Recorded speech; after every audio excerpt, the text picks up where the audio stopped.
Right, we're back for the second half. And it'll play really fast for everybody.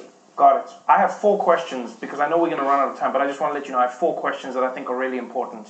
Number 1, we hear about this clock, 15 days, where things will be reassessed, 15 days where people might go back, 15 days, every country, 21 days, there seems to be a clock. My question is, what is that clock supposed to be, and is there a certain amount of time that people can be away from each other where coronavirus goes away? And the follow-up in that same question is, does the clock start if people are not completely quarantined during that period?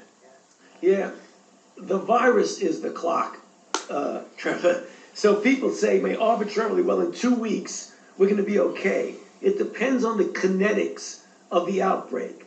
Right now, take New York City. They are getting hit really hard, and the kinetics of the outbreak is going there. You can't predict when it'll make that turnaround and start coming down. In general, if you look historically at countries that have been through the whole cycle, in China, it was about 8 weeks or so before it went way up and then way down. In Korea, the same thing. So if you look at each individual country, and being a big country as we are here in the United States, we're almost like a lot of little countries. Like New York in itself can be considered a country. California can be considered a country. So it's unpredictable about when you can say this cycle. It's usually measured in several weeks. Sometimes when you're into the cycle, you may only be 2 to 3 weeks away before it starts to turn around. Right. Okay, so then to that point, that's then my second of the 4 questions. Second question is New York City really harder hit, or is New York's testing making the numbers spike up, and is this something that we're going to see start trending throughout America? Well, a couple of good questions right in there. New York is more hardly hit for sure. The nature of the city, the crowding of the city, the fact that you get the beginning of your outbreak when you get influx from other countries. China was the index country that came in. New York is a travel hub of the country, so clearly we had a lot of cases come in. By the time they realized what they were dealing with, they had already gotten a sucker punch, and they really were playing catch up. They didn't do anything wrong.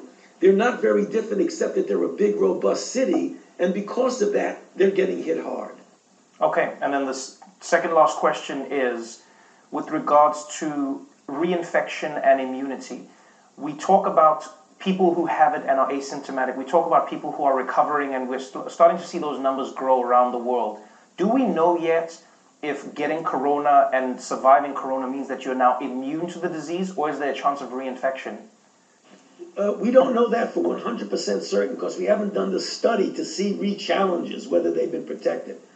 But I feel really confident that if this virus acts like every other virus that we know, once you get infected, get better, clear the virus, then you'll have immunity that will protect you against reinfection. So it's never 100%, but I'd be willing to bet anything that people who recover are really protected against reinfection. Okay, and then our final question, and thank you so much for your time. I really hope everyone understands how important it is to listen to you. Final question with regards to the government, the CDC, the NIH, and all of the units working together. Right now, it feels like there is a push and pull, a tug of war between states and the federal government, etc. For Americans who are out there watching this, what is the plan, and what do you think needs to happen for the whole unit of the United States to fight the coronavirus, implementing different checks and balances along the way to make sure that everyone fights it and the numbers go down? Well, that's a very good question. Things are implemented at the state and local level. That's the way this country works so well. The federal government is a facilitator, it's a supplier, it's a supporter. And that's the way things should be going. And that's what we're starting to see now as we are catching up on things that weren't done so well in the beginning. We now have many, many more tests. The private industry is getting involved. The government's not making the tests. The private industry is. The ventilators that are needed coming out of the stockpile, yet companies are starting to make more. So it really is a marriage between the federal government as the facilitator and supporter of where the real action is at the state and local level. Thank you so much, Dr. Fauci. You've been amazing. I could talk to you for an hour on this, but I know everyone wants your time. Good luck with what you're doing, and I hope we're doing our part to make your job a little bit easier. Thank you. You are very much, and I appreciate the opportunity to speak with you. Stay safe and wash your hands because of that fake cough you did. Take care. So that raises an interesting question. South Waikato is one district. I think there's 60 mayoral areas. There's about 12, I suppose, regional areas. And in the United States, the governors are the kingpins, if you like, and then they have the various mayoral areas underneath that. So it raises a question with this pandemic. Do we, as a country, need to perhaps have governor, have a regional-based, maybe from the watershed, because each of our regional councils are a watershed catchment, and so there's about 12 of those. So it raises a constitutional issue here in New Zealand.